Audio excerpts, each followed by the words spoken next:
The role of the media in helping shape public opinion on refugees and asylum seekers has long been debated. The media shape and are shaped by opinions regarding asylum seeking and national identity. Within mainstream Australian media, there is a dominant negative national framing of refugees and asylum seekers through notions of illegitimacy, threat, and dehumanisation. The Australian public tends to rely on the news as its source of information regarding asylum seekers.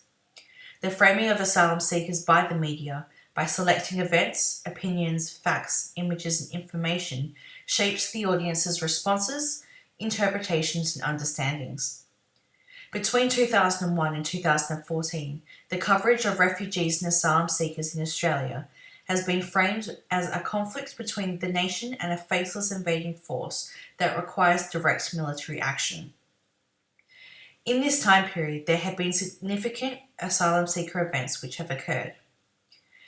In 2001, we saw two different events. In August of 2001, the Norwegian vessel MV Tampa rescued 438 asylum seekers from their seeking boat, approximately 4 hours off Christmas Island.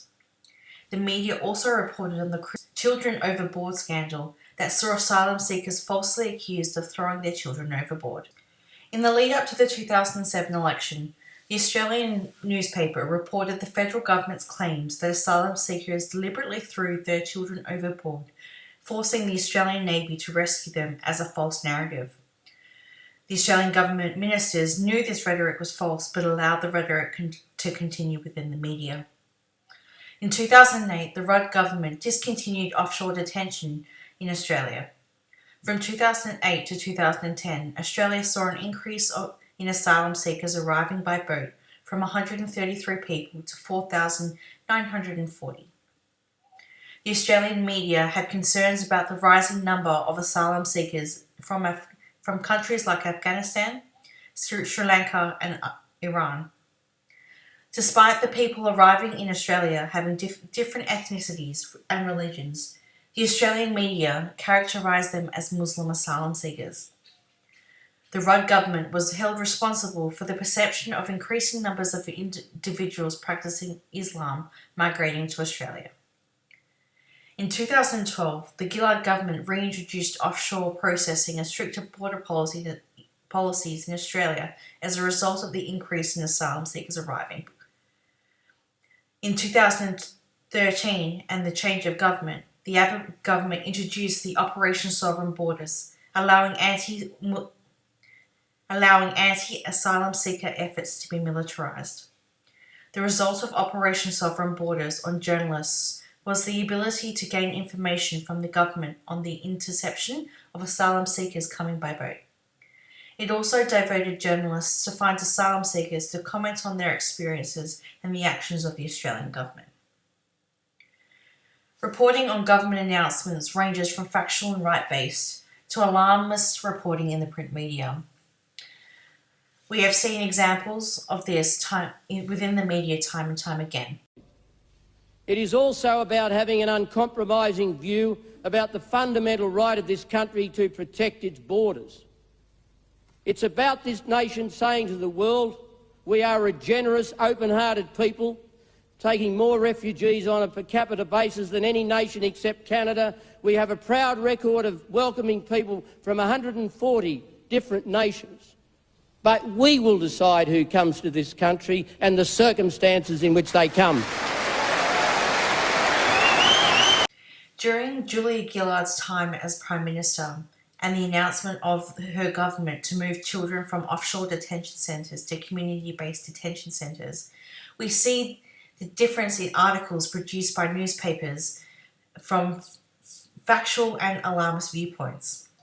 In October 2010, the Sydney Morning Herald produced an article highlighting the limitations of rights and freedoms to asylum seeker children and vulnerable families. In December 2014, The Age produces an article which shows a teacher using his migration stories to teach compassion towards the rights of children in countries affected by war. In October 2020, however, we do see The Australian produce an article which provides a more alarming attitude towards asylum seekers through emphasising the risks to communities in Northern and Adelaide Hills as a result of boat people being at large.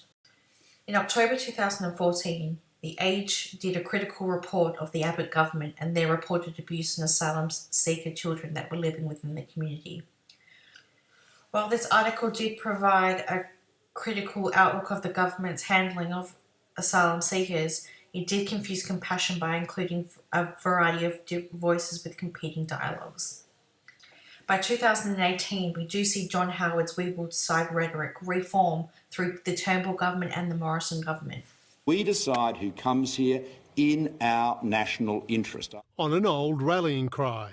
We will decide who comes to this country and the circumstances in which they come. Malcolm Turnbull defends the reduction in Australia's immigration program. We use it as essentially a recruiting exercise. The reporting of asylum seekers by the Australian media has drawn on the nationalist discourse constructed within the country. The Daily Telegraph, the Australian and the Herald Sun have used illegals, boat people and asylum seeker children when discussing the Gillard government's implementation of children in community-based detention centres. In other newspapers, they've used words like waves, crisis and chaos when describing Gillard government decisions. Matthew Leroy from the University of Vienna details that between 2001 and 2014, a computer-aided qualitative analysis of Sydney Morning Herald and the Herald Sun found 687 articles that look at refugees. Of these articles, 78.5% speak about military conflict framing in refugee stories. These articles refer to the military and private security or disagreements between parties, individuals, groups, or countries. There are also constant images of waves of asylum seekers attempting to cross oceans connecting to Australia. This particular coverage of asylum seekers depicts them as a negative threat to Australia. The language used in the news demonstrates the power of how asylum seekers are represented. The construction of asylum seekers influences the social discourse of what is to be Australian and attributes asylum seekers and people smugglers as deviants.